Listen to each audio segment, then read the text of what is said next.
अस्सलामुअलैकुम। मोहम्मद अज़ीज़ सिद्दीक़ अपने प्रोग्राम में एस व्यूज़ के साथ हाज़िर खिदमत है। प्रोग्राम ज़रा लेट हो गया, मसरूफियत आज काफ़ी रही लाहौर हाई कोर्ट के अंदर, ये मेन वजह बनी। जजेस ट्रांसफ़र केस और मखसूस नशस्तों के केसेस में आज धुआंधार बहस हुई, पर बहुत सी जैसी चीज़ें जो आपसे डिस्कस करने वाली ज़रूरत है। इसराइल का क्या किरदार है ऑपरेशन रजीम चेंज में, और अभी भी जारी और सारी है। फ़ील्ड मार्शल साहब का अमेरिका में ज़ोराना और डॉक्टर आसिया सिद्दीकी का मुकद्दर क्या होगा। इसराइल ईरान जंग का असल मकसद रजीम चेंज है और अमेरिका यहाँ रजीम चेंज चाहता है। मुसलमान ममालिक जैसे शाम, इराक़, मिस्र, लीबिया वगैरह यहाँ रजीम चेंज के लिए जंगें और कत्ल गारत कराएंगे ताकि उन पर कब्ज़ा किया जा सके। मिस्र के सदर हाफिज़ मुर्सी को हटाया गया और सीसी को लाया गया, जो कि 2014 से अब तक विराजमान है। इराक़ से सद्दाम को हटाया गया और कत्ल गारत करवाए गए। लीबिया का भी यही हाल हुआ और कर्नल काज़ाफ़ी को शहीद करवाया गया, जो कि वड्डे पाएंगी आंखों में खटकता था। शाम पे बशारुल असद नाज़िल किया गया। अच्छा, और ये याद रखिएगा, बाकी अरब ममालिक जो हैं बशमूल सऊदी अरब वाले वैसे ही अब एक तरह की ग़ुलामी की ज़िंदगी गुजार रहे हैं। अमेरिका का ईरान में भी यही मकसद है कि रजीम चेंज हो और अमेरिका और इसराइल का दबाव बढ़े, मगर ईरानी डट गए हैं। अमेरिका और इसराइल की यही ख्वाहिश है कि या तो कत्लोगारी के लिए तैयार हो जाओ या ग़ुलामी इख्तियार कर लो। यहाँ एक बात बता चलो, हमारे दोस्त हैं बरतानिया के अंदर, वो ये वक्त से पहले बहुत सी चीज़ें कह बैठे हैं, और एक ऐसा किरदार है जनरल हरमुज़ैन।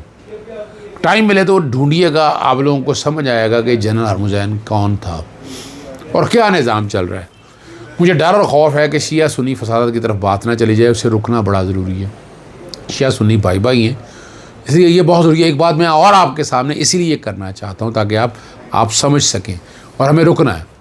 और इस बाज़ के नज़दीक अमेरिका भी इस जंग में बराह रास्त कूद जाएगा, मगर उसके इम्कानात कम हैं, क्योंकि चीन और नॉर्थ कोरिया अमेरिका के मुखालिफ खड़ा है। ईरान में पहले मोहम्मद रज़ा शाह पहलवी को लॉन्च किया गया, उसके बाद ख़मीनी के इनकलाब तक ये काम जारी रहा, फिर इनकलाब आ गया। इनकलाब से ईरान यकसर बदल गया।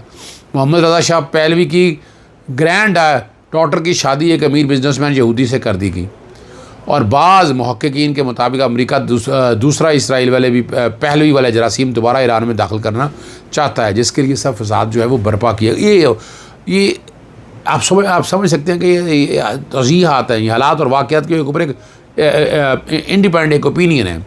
और नेतन्याहू के रहबर आला ख़ामेनेई को कत्ल करने के दर पे हैं। ट्रम्प ने कहा है कि वो चाहते हैं कि उसका सुप्रीम लीडर कहाँ है, और उसका सब्र भी जवाब दे रहा है, मगर वो आवाम को टारगेट नहीं करना चाहते। ईरान के नए आर्मी चीफ ने भी तेल एब और हिफा के शहर को इनखला का मशवरा दे दिया है, जैसा कि इसराइल ने उन्हें तेहरान छोड़ने का मशवरा दिया है। तर्जमान वाइट हाउस के मुताबिक फ़ील्ड मार्शल जनाब सैयद आसिम मुनीर साहब के आज़ाद में ज़ोराना जो है ना वो कैबिनेट रूम में दिया जाएगा। ज़राए के मुताबिक फ़ील्ड मार्शल आसिम मुनीर साहब के ज़ोराने पर अमेरिकी सदर ट्रंप से ख़ुसूसी मुलाकात भी होगी, जिसके बाद पाक अमेरिका ताल्लुकात और ईरान इसराइल जंग समेत खत्ते के मौजूदा सूरत हाल में गुफ्तगू होगी। ज़ोराने में नायब अमेरिकी सदर JD वेंस, अमेरिकी वज़ीर ख़ारजा और ट्रंप इंतज़ामिया के दीगर अहम ओहदेदार भी शिरकत मुतवक्को है। और ज़राए के मुताबिक वज़ीर बताया जा रहा है कि अमेरिकी दौरे के मौके पर जनरल आसिम मुनीर की सेक्रेटरी ऑफ स्टेट मार्क और सेक्रेटरी दिफा से मुलाकात मुतवक्को है। सदर ट्रंप के हालिया दौरे हुकूमत में ये पहला मौका है जब किसी दूसरे मुल्क के आर्मी चीफ को वाइट हाउस मदऊ किया गया। ट्रंप और आर्मी चीफ की मुलाकातें बंद कमरे में होगी, मीडिया को वहाँ आने की इजाज़त नहीं होगी। अलबत्ता ट्रंप जिस तरह का शख्स है वो बाहर आकर कुछ भी कर सकता है।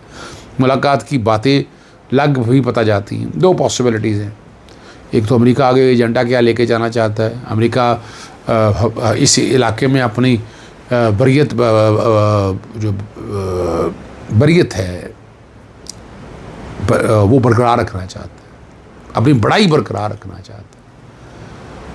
और अगला एजेंडा भी है कि मुसलमानों से निपटना क्या है। अब ये शायद हम तो ना समझ सकें हमारे ख़िलाफ़ क्या करना चाहता है, लेकिन हमें डरना इस बात से चाहिए, या तैयार ये होना चाहिए हम किसी तरह इस्तेमाल ना हो जाए सारे प्रोसेस के अंदर।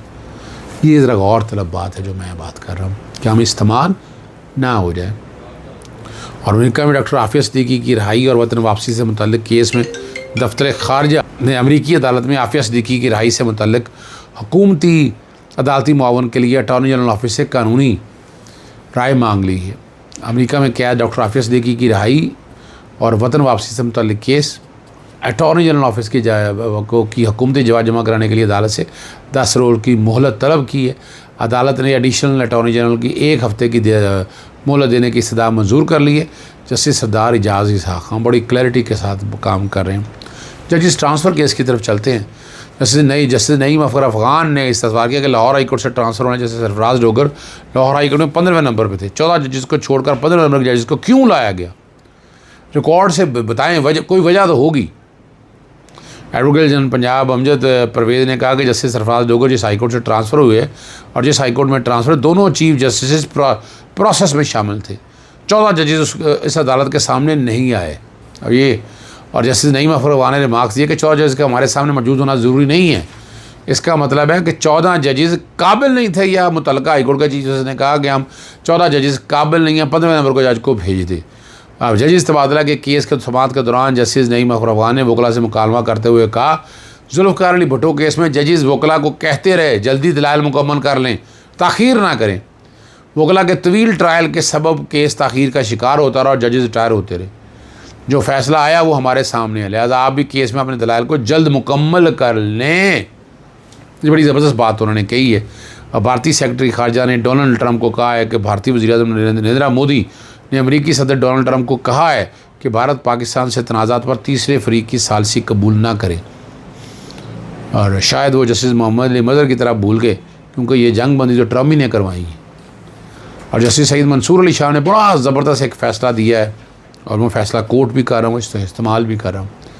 जैसे का फ़र्ज़ है अपनी सफ़ों में ताकत के सामने हथियार डालने वालों की निशानदेही करें। तारीख़ उन जजेस को बरी नहीं करेगी जो अपनी आनी ज़िम्मेदारी तर्क कर देते हैं। तारीख़ ऐसे जजेस को नाइंसाफ़ी के साथी के तौर पर याद रखेगी। मखसूस नशिस्तों का केस में एडवोकेट सलमान अकरम राजा ने अच्छे दलाइल दिए आज, और मखसूस नशिस्तों पर एक साइड पर लगाया उन्होंने, और दलाइल देते हुए कहा कि सुप्रीम कोर्ट के 10 जजों ने जब ज़मीनी हक़ाइक़ को तस्लीम करके पाकिस्तान तहरीक इंसाफ के 80 से ज़ायद मखसूस नशिस्तें दे दी, 11 जजों का नज़रसानी इन ज़मीनी हक़ाइक़ को गलत साबित करके ही सुप्रीम कोर्ट का फ़ैसला बदल सकता है।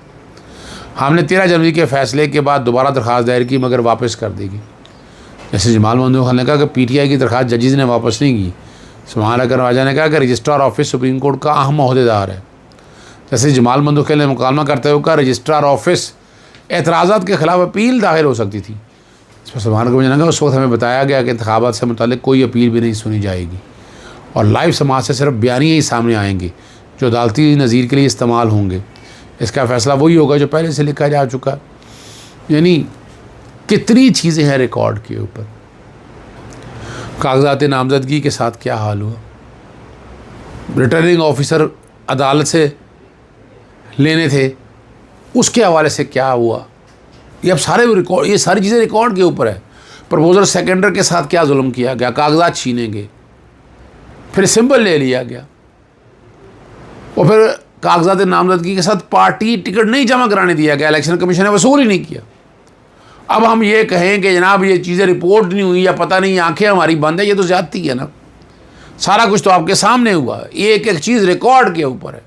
हर चीज़ जब रिकॉर्ड के ऊपर तो फिर आंखें बंद नहीं की जा सकती। अब आंखें बंद करके बैठ जाए तो ये ज़्यादती है, फिर मुकम्मल इंसाफ तो नहीं है। और सलमान अकरम राजा ने बाकायदा कहा कि उन्हें उनका नाम जो है वो लिस्ट में दाखिल किया जाए, यानी अगर इंतखाबी निशान नहीं है तो तहरीक इंसाफ का कैंडिडेट तस्वर किया जाए। और जनाब जस्टिस अली बाकर नजवी साहब ने यह मामला इलेक्शन कमीशन को भिजवा दिया, और इलेक्शन कमीशन का फ़ैसला रिकॉर्ड के ऊपर दस्तयाब है, जो मैंने फ़ाइल की हुई हैं सारी चीज़ें, कि जिसमें उन्होंने कहा नहीं हम नहीं दे सकते इनको बाकायदा पाकिस्तान तहरीक इंसाफ को उम्मीदवार डिक्लेयर नहीं कर सकते। ये रिकॉर्ड के ऊपर चीज़ें सारी हैं जो आपको समझ आनी चाहिए। अब और अगली जो बात ज़बरदस्त आखिरी बात जो आपके सामने रखनी है, वज़ीर-ए-आज़म इमरान खान के दौर में वज़ीरों और मशीरों ने रज़ाकाराना तौर पर अपनी तनख्वाहों में 10% कमी की थी। ऐसा पाकिस्तान की तारीख़ में पहले कभी नहीं देखा। लेकिन आज के हालात से मुवाजना अगर करें तो मौजूदा अरकान असम्बली MP ने तनख्वाहों में 10% इजाफ़ा नहीं, जबकि अरकान असम्बली MNAs ने 300% तक इजाफ़ा कर लिया। ये आप समझ सकते हैं कि मुल्क के साथ क्या ज़्यादती हो रही है। इजाज़त चाहता हूँ। अस्सलाम वालेकुम। अल्लाह हाफ़िज़। पाकिस्तान जिंदाबाद।